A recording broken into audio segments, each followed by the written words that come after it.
और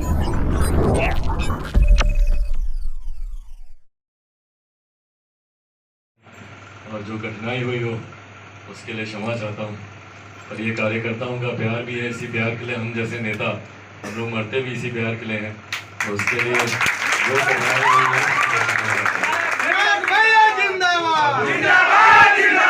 आज की इस प्रेस वार्ता का विशेष उद्देश्य, जैसा हमारे संसदीय बोर्ड के अध्यक्ष उल्लास पांडे जी ने बताया, अनूप ठाकुर जी की प्रत्याशी के तौर पर औरंगाबाद से आज औपचारिक इनकी घोषणा अध्यक्ष जी के द्वारा यहाँ से की गई है। आप सब जानते हैं कि बिहार में एमएलसी चुनाव को लेकर नामांकन चल रहे हैं और लोक जनशक्ति पार्टी रामविलास ने ये फैसला लिया था कि विधानसभा की चुनाव की तर्ज पर ही एमएलसी का भी चुनाव हम लोग अकेले ही लड़ेंगे बिना किसी गठबंधन के। उसी क्रम में हम लोगों ने कुछ सीटों पर अध्यक्ष जी के द्वारा पूर्व में घोषणा की जा चुकी थी और हम लोगों ने इस बात का निर्णय पहले ही लिया था कि जहां पर हम लोग के प्रत्याशी मजबूत हैं या जहां पे पार्टी का संगठन मजबूत है, उन्हीं सीटों पर हम लोग अपने प्रत्याशी उतारेंगे। तो हम लोगों ने 5 सीटों की घोषणा पहले हम लोग कर चुके हैं, जिसमें आपका गया है, आपका नालंदा की सीट है, फिर अभी हम लोग सहरसा का हम लोग गए थे, सहरसा की सीट है, उसके बाद दरभंगा की सीट है और गया हो गया, दरभंगा हो गया, सासाराम, अभी हम लोग सासाराम होके आ रहे हैं वो वाली सीट, और अब औरंगाबाद की एक सीट और इसमें जुड़ी है। तो 6 सीटों पर हम लोगों ने अपने प्रत्याशी उतारने का हम लोगों ने फैसला किया, जिसमें से अधिकांश सीटों पर हम लोग के प्रत्याशी अपना नामांकन कर चुके हैं। कल हम लोग सहरसा गए हुए थे, वहाँ पे हमारे प्रत्याशी छत्री यादव जी, तो उन्होंने अपना नामांकन किया और अभी थोड़ी देर पहले हम लोग सासाराम में रवि शंकर पासवान जी, उनके नामांकन में हम लोग थे और कल अनूप ठाकुर जी अपना नामांकन यहाँ से भरेंगे। जहाँ जहाँ पर भी हम लोग जा रहे हैं, एक बात तय है कि जिस तरीके से जनता का अपार प्यार, स्नेह और जनप्रतिनिधियों का समर्थन मिल रहा है, क्योंकि यकीनन ये जनप्रतिनिधियों को अपना प्रतिनिधि चुनने का ये चुनाव होता है, तो जिस तरीके से उनका विश्वास लोक जनशक्ति पार्टी रामविलास के प्रत्याशियों पर देखने को मिल रहा है, सहरसा की सीट हो या जहाँ जहाँ पर भी, अरुण बाबू भी कल गए थे, नालंदा गया की सीट हो, जहाँ जहाँ पे भी हम लोग की पार्टी के नेता जा रहे हैं और जो एक अपार संख्या में हम लोग को लोगों का, जनप्रतिनिधियों का प्यार देखने को मिल रहा है, ये एक बात को तो स्पष्ट तौर से दर्शाता है कि हर बीते दिन के साथ लोक जनशक्ति पार्टी रामविलास का न सिर्फ संगठन मजबूत हो रहा है, बल्कि पार्टी पर लोगों का विश्वास और बढ़ता जा रहा है। 2020 के विधानसभा के चुनाव में भी हम लोगों ने देखा था कि बड़ी संख्या में उस विपरीत परिस्थिति में भी लोगों ने अपना प्यार, अपना समर्थन, अपना आशीर्वाद दिया था। चुनाव के वक्त यहाँ पर भी मैं आया था और उस वक्त भी तमाम हमारे प्रत्याशियों को, हाँ, राजनीति में कई बार भाई आंकड़ों की गिनती संख्या बल से की जाती है, आंकड़े गिने जाते हैं कि भाई आपके कितने विधायक जीत कर आए, कितने सांसद जीत कर आए, पर जिस राजनीतिक परिचय से मैं लोगों की पहचान कराना चाहता हूँ उसमें ये भी मायने रखता है कि कितने प्रतिशत आपको मत मिलेंगे। हाल फिलहाल में उत्तर प्रदेश में चुनाव हुआ, हम लोगों ने देखा कि एक बड़ी राष्ट्रीय पार्टी महज 2-2.5% वोटों पर सिमट गई। तमाम सीटों पर, 403 सीटों पर उन्होंने चुनाव लड़ा। वहीं लोक जनशक्ति पार्टी ने 2020 के विधानसभा के चुनाव में सिर्फ 137 सीटों पर चुनाव लड़ा था और 25 लाख मत हम लोगों ने हासिल किए थे। 6% का हम लोग का मत प्रतिशत था, वो भी तब जब हम लोगों ने 100+ सीटों पर चुनाव ही नहीं लड़ा था। अगर 243 सीटों पर अगर हम लोग चुनाव लड़ जाते उस वक्त, तो यकीनन ये मत प्रतिशत 14 से 15% का होता। और ताज्जुब की बात है कि आज 14% वाले बिहार में मुख्यमंत्री बने थे। तो इसीलिए ये अपने में दर्शाता है कि लोक जनशक्ति पार्टी पर लोगों का विश्वास, और ये पार्टी या चिराग पासवान से ज्यादा बिहार फर्स्ट, बिहारी फर्स्ट, इस सोच की ये जीत है।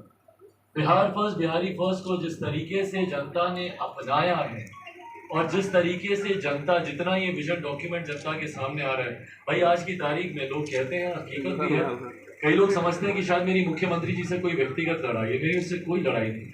मैं व्यक्तिगत तौर पर उनका बहुत सम्मान करता हूँ, उम्र में, रुतबे में, तजुर्बे में, हर तरीके से वो मुझसे बड़े हैं। आज भी जब वो मुझे मिलेंगे, सबसे पहला व्यक्ति मैं होऊंगा कि जाके उनके चरण स्पर्श करूंगा, पर मैं उनकी नीतियों का विरोध करता हूँ।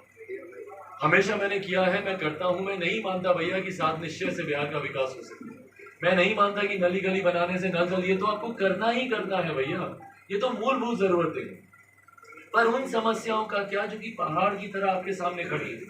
आज जो हमारे बच्चे दूसरे प्रदेशों में जाते हैं शिक्षा के लिए, रोजगार के लिए, स्वास्थ्य के लिए, उसका क्या? आईटी जॉब्स की बात कौन करेगा? आईटी सेक्टर्स की बात कौन करेगा? यहाँ पर प्रदेश में एजुकेशनल हब बनाने की बात कौन करेगा? आज हमारे बच्चे कोटा जाते हैं, क्यों कोटा जाते हैं भैया? और कोटा की व्यवस्था देख लीजिए, पढ़ने वाला बिहारी, पढ़ाने वाला बिहारी, अधिकांश शैक्षिक संस्थानों के मालिक वहां पे बिहारी, पर व्यवस्था राजस्थान। क्यों ये व्यवस्था हम लोग बिहार में नहीं दे सकते? बिहार को हम लोग एजुकेशनल हब नहीं बना सकते? तो मेरी लड़ाई उनसे एक बात होती है, भाई चुनाव का वक्त आता है, मुख्यमंत्री जी बोलते हैं 19 लाख का हम लोग रोजगार देंगे।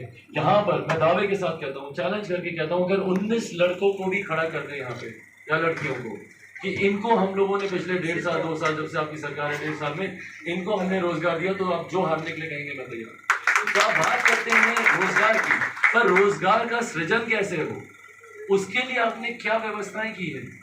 मुख्यमंत्री जी जाति से तो बाहर निकलते नहीं।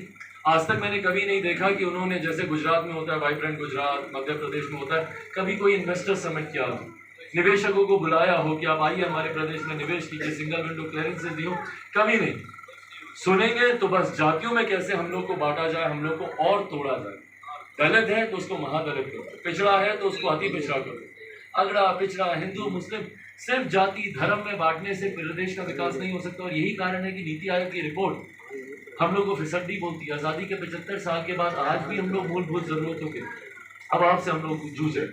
तो इन तमाम परिस्थितियों को लेकर जनता में धीरे धीरे मुख्यमंत्री जी का विश्वास मुख्यमंत्री खोते जा रहे हैं। और यही कारण था कि पिछले चुनाव में भी जनता का जनादेश भले किसी के लिए भी हो, पर मुख्यमंत्री नीतीश कुमार जी के लिए नहीं था भैया।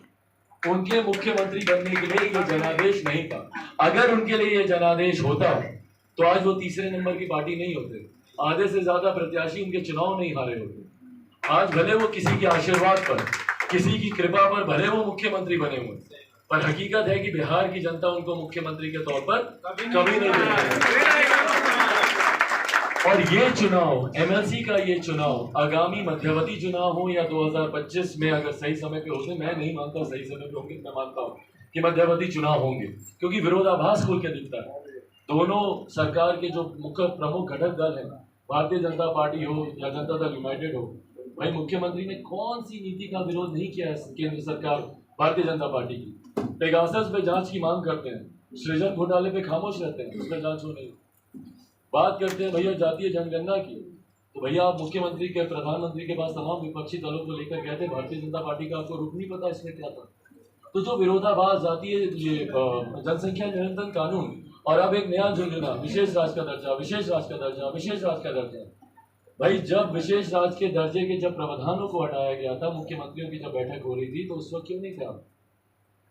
उस वक्त विशेष राज्य के दर्जे की मांग आपको तब याद नहीं आई जब आप 2017 में रातों रात वापस से आप आकर गठबंधन का हिस्सा बने?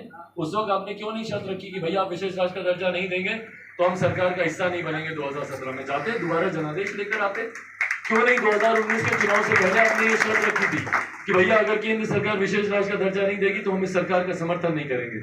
क्यों नहीं 2020 के विधानसभा चुनाव से पहले? अब क्योंकि इनको बड़ी कुर्सी की लालसा है, क्योंकि मुख्यमंत्री बिना कुर्सी के रह नहीं सकते। महागठबंधन में जाएंगे लालू जी के साथ तो मुख्यमंत्री यही बनेंगे, वापस एनडीए में आएंगे तब भी मुख्यमंत्री यही बनेंगे, तीसरे नंबर की पार्टी हो जाएगी तब भी मुख्यमंत्री यही बनेंगे, आधे से ज्यादा प्रत्याशी इनके चुनाव हार जाएंगे तब भी मुख्यमंत्री यही बनेंगे। भाई गजब है। और उसके बाद जब मुख्यमंत्री की कुर्सी जब डोलती हुई दिखी तो अब सीधा प्रधानमंत्री, राष्ट्रपति, बड़े बड़े और सपने देखे जिनसे प्रदेश नहीं संभलता। और ये मैं आग्रह करूंगा, उनके पार्टी के कई नेता प्रधानमंत्री के लिए बोलते हैं, पर सबसे ज्यादा जरूरी है कि प्रदेश के प्रधान, बिहार के प्रधान बिहार पर दे ध्यान, ये ज्यादा जरूरी है। आज आपके बिहार में जहरीली शराब से अनंत मौतें हो रही हैं, कोई दिन ऐसा नहीं है जब ये खबर ना सुनने को मिलती है। भाई कितने जिलों में तो हम लोग जा चुके हैं, चंपारण हो, आपका गोपालगंज हो, मुजफ्फरपुर हो, आपका नालंदा, मुख्यमंत्री का खुद का गृह जिला, आरा हो, बक्सर हो, छपरा हो, कहाँ कहाँ नहीं हुई हत्या। एक हत्या पर मुख्यमंत्री ने जाना जरूरी नहीं समझा। जितनी मौतें हुई हैं, हत्याएं हुई, और ये जहरीली शराब से तो मैं इसको मौत की नहीं, मैं इसको हत्या ही मानता। अगर किसी को जहर पिलाकर मारा जा रहा है तो वो हत्या की श्रेणी में आता है। और मुख्यमंत्री ने एक बार किसी पीड़ित परिवार के पास जाना जरूरी नहीं समझा। बोलते महिलाओं के लिए कानून बनाया, भैया जाके देखिए जो रो रही है महिला ही बैठी है वहां पे। किसी ने भाई खोया, किसी ने बेटा खोया, किसी ने अपना पति खोया। एक बार मुख्यमंत्री ने जाकर उनके आंसू पोंछना जरूरी नहीं समझा। या किसी घटना में मुझे बता दीजिए ना, एक तस्वीर, हम लोग भागलपुर गए थे, ब्लास्ट हुआ वहां पे, 15 लोग मर गए। मुख्यमंत्री तो भूल जाइए, उनके मंत्री, एमएलसी के चुनाव चल रहे हैं, सर्किट हाउस में सब बैठा है, किसी ने घटना स्थल पर जाना या पीड़ित परिवारों से मिलना जरूरी नहीं समझा। और यही